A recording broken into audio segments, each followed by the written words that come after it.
I'm Priya Soly.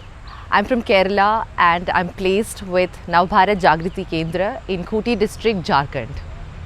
What has been the most surprising way you've changed since the fellowship began? So I recall the moment where our NGOs were announced during the last day in orientation, where I was allocated NBJK and the location was Jharkhand.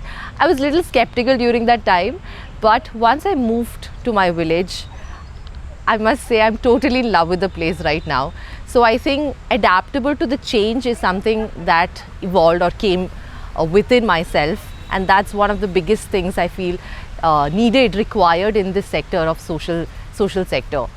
And also I'm a little indecisive when it comes to decision making, but this journey of 13 months, I'm sure so much have changed, and also while I'm working on the field, I have to make spontaneous decisions, and that's really made me much decisive when I look at myself. Yeah. How have your perceptions of rural communities evolved? We all have certain kind of presumptions about rural communities, and I'm from an urban setup, and definitely I had some bookish language or learnings about rural environment, but I feel they're just like us. Like you and I, they are just like us. They have different professions, lifestyle, but only with exposure and living with them, I feel we would really understand each other, and that's a common factor it comes to any human being. So I think there's nothing much like they're very strange or different from any other person. They're just like us. Yeah. Share one moment from the field that stayed with you, something no classroom could have prepared you for. There are so many moments, to be honest, where I've learned so much more because I'm really working on the field, and no classroom can really teach me that. I mean, starting with, I am a public policy student, so I have my master's in that.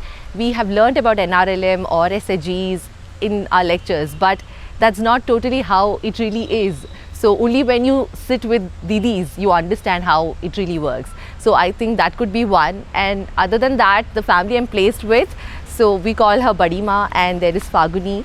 So she's just like my sister, and I teach her English, and the kind of excitement that she has for learning, I think that's one of the things that drive me also to push myself harder, to even be present there for them and even for myself. So it's just a learning that not only I think the community is benefiting from us as fellows, but also we benefit so much more than, I mean, it's unfathomable. Yeah.